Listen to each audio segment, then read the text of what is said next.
All right, let's do it. So this is the second part of growth and productivity. Productivity can generally be thought of output divided by input. So you're trying to measure how productive each unit of input is. Usually when we talk about input, we're talking about workers and labor. And of course, that's changing. There's a lot of industries and businesses that no longer require as much labor as they did before and can use algorithms, they can use machines. They've basically outsourced or caused people to be redundant. And that's changing kind of the discussion around productivity as well. So how we get productivity is basically R&D, so research and development. R&D helps to come up with inventions, helps to come up with innovations, and the difference between inventions and innovations is invention is something new. It's maybe recombining things that have existed in the past, but the end result is something novel, something that did not exist before.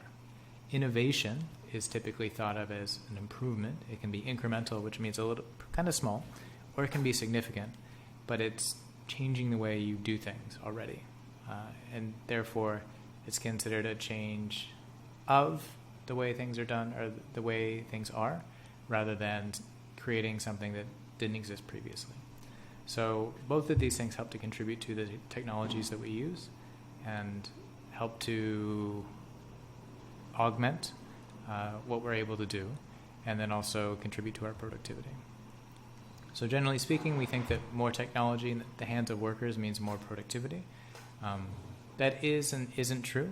When PCs, so personal computers, laptops, those types of things were first introduced in the office place, not everybody knew how to use them. But once people learned how to use them and software was written that helped people do their jobs better and faster, then productivity increased per person. You could argue now that maybe productivity is taking a hit because social media and Slack and communications technologies help people to waste time more efficiently. So there's, as with many things growth related, it's a double-edged sword. There are positives and negatives, there are trade-offs that happen. And again, defined as an equation, productivity is output per worker or output divided by input. So we believe that typically if we have more productivity, we will have more economic growth. And generally this is held true across time.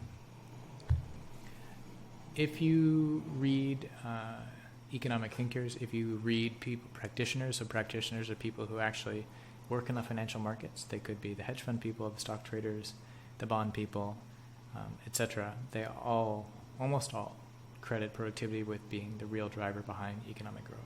So more productivity, more GDP growth, more GDP per capita.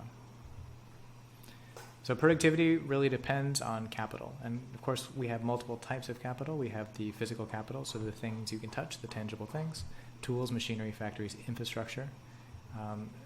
It's really, physical capital requires money to create. So you need money, you need investment, and that investment is typically funded by savings. So if you remember the 4 steps, savings leads to investment, which leads to capital formation, which leads to economic growth.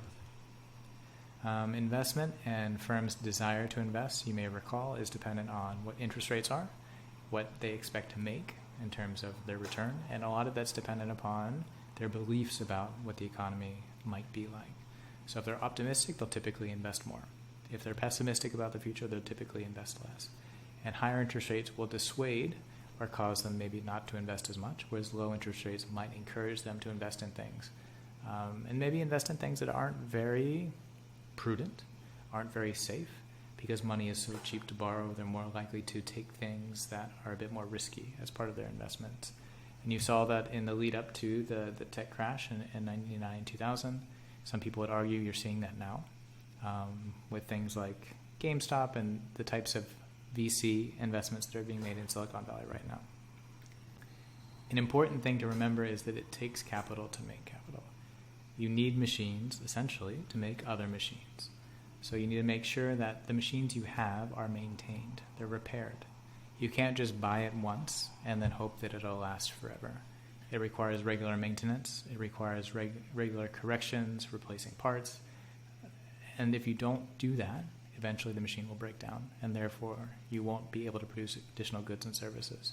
So again, what you have needs to be maintained in order to produce more capital, which then can produce more goods and services.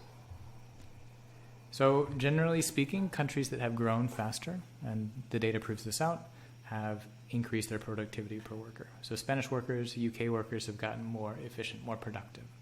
Whereas workers in Colombia, not to single them out, but just as this is the particular example, have not grown their productivity, and economic growth in Colombia has not been nearly as quick over time as Spain and the UK. So the way you are able to equip your workers with tools, with training, with technology, really can influence your productivity and influence your ability to grow. So mentioned there are multiple types of capital. We have the financial capital, which is what we talked about in the FX unit and the balance of payments and those types of things. We have the physical capital, which is the tools and machines. And then we have the human capital, which is you and me. We believe, and your parents believe, because you're in education for 12 or 13 years, and then you go on to university, maybe you get a doctorate, maybe you become a doctor, maybe you just get a master's. We spend a lot of time in school because we believe that's one way to increase the quality of our human capital, the quality of our knowledge, our skills, our utility in the workplace. You could argue, and some of you have, and reading the senior quotes this year, many of you have, that maybe education is not the most efficient way to kind of build your human capital. But generally, people in most places at most times believe that education is the way to build skills, to build capital, to improve your ability to do things. Another way, again, we increase or improve our human capital is giving people access to technology. Access to mobile phones has democratized finance, has democratized communication in many parts of the world. So giving people access to technology can often equip them, to arm them with ways to learn on their own. If you think of things like YouTube, it's possible to learn almost anything on the internet these days. Of course, you need to have a critical mind and make sure that you are being skeptical of what you read and who the sources are. But the amount of data and information available to you is amazing. Right now, compared to when I was your age, it's remarkable how much less effort it takes to learn almost anything if you're motivated. And of course, procrastination, motivation is a thing in itself. So growth, if we were drawing diagrams for the AP or for our class, would look something like this. Boom. Let's take another look. So we have the LRAS, SRAS, AD, our ASAD model. It's vertical at the level of full employment output. And the way we illustrate growth taking place in an economy using the ASAD model is by shifting LRAS. But because we also have SRAS and AD that intersect and long run equilibrium across LRAS, we need to move all three curves. So by shifting it to the right, we're indicating that our potential output for our economy has increased. So again, shift to the right to demonstrate economic growth. Shift to the left if we wanted to demonstrate that the economy is shrinking and maybe growth is retracting or getting smaller over time. So again, this is our four-part formula. Savings leads to investment, which leads to capital, or we call it capital formation, which leads to growth. So always remember the special relationship between the LRAS and the PPC. If we wanted to show growth, we would show an increase, we'd show an increase in the size of the PPC. So you could have growth on just one axis, but generally the way we show growth using the PPC is by showing a full movement of the curve. So you move along both axes, moving to a place that is a line that's even further from the origin at all possible points. So one thing I did want to mention, and this isn't part of the AP, but this is kind of part of being human in the 21st century, is that there are different ways governments, thinkers, economists feel you could grow. There's something called the Washington Consensus, which was developed in the late 80s by the United States under the leadership of the United States. At that time, the dominant economy, still the dominant economy, may not be that way forever. But it's a view on how to develop your economy, how to grow your economy that believes in certain things. And they believe in things like liberal democracy, so personal and human rights, the ability for companies to act in ways that allow them to grow their business, do their business as easily as possible. So that means less regulation, less oversight, letting businesses essentially do what they want. The post-Washington consensus is that very hyper-capitalism idea kind of toned down a little bit. So they realize that they have to make some allowances for rules. They have to make some allowances for regulation, because if there are no rules, some people will act badly and people will get hurt. So it's necessary to have some rules in place. The alternative, and there's many alternatives, but maybe a main alternative with the enormous success of China over the last 40 and 50 years, is what was sometimes called the Chinese experience, the Beijing consensus, the Chinese model of growth. And that's a situation where the government is much more powerful.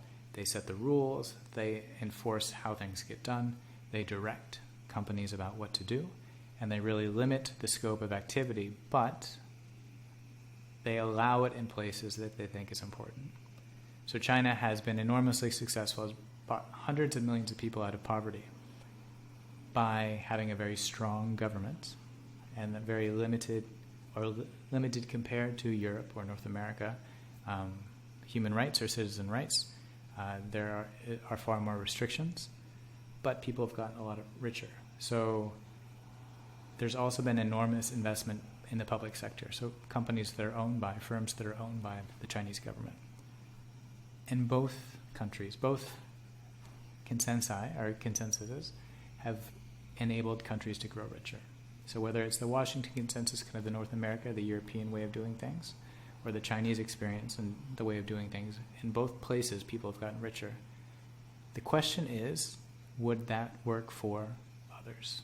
Is there something about the Chinese experience that's super unique and therefore would elude other countries copying what the Chinese did and being similarly successful?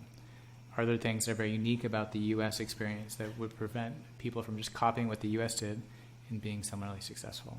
And the truth is yes. There's a lot of unique things that kind of limit or change how people are able to grow, countries are able to grow. So a couple things very quickly, things that prevent growth or make growth difficult.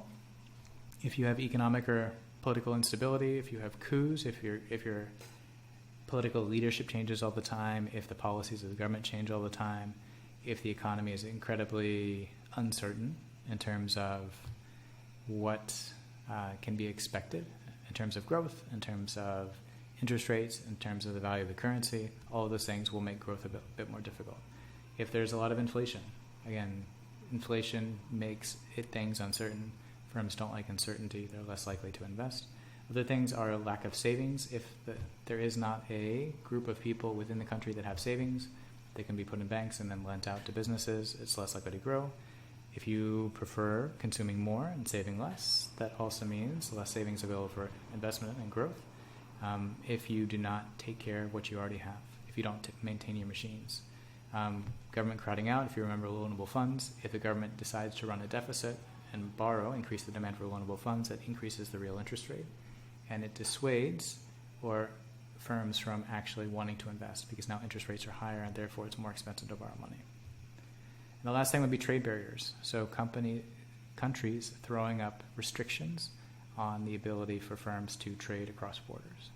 So that could also prevent a country from getting the necessary technology, maybe getting the plans or information about how to build certain machines into their country, which would arrest or slow down their growth. Once you get to university, interesting question is, why do some countries grow faster than others? So Latin America has been very slow, historically. Argentina, despite the fact that I do not trust them, their government that is, the people are wonderful, the government not so much, despite having such enormous resource endowments, it has been a basket case for decades. Whereas East Asia, Southeast Asia has grown enormously over the 20th century. And Africa has not really grown at all. But a lot of people are hopeful now for Africa.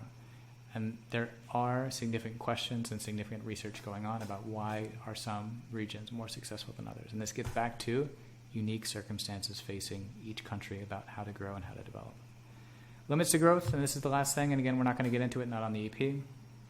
We live on a planet with finite resources. We consume petroleum products that took millions of years to create. and we can't replace those easily or quickly. So there are arguments about whether or not growth will be able to continue in the same way in the future as it has in the past. And there are concerns being raised by people that maybe growth as quickly as before may not be possible. But there are also people who say that with technology and increases in productivity that we'll be able to make up for the more limited resources that we have. So it's not clear on who's right. The future remains to be written.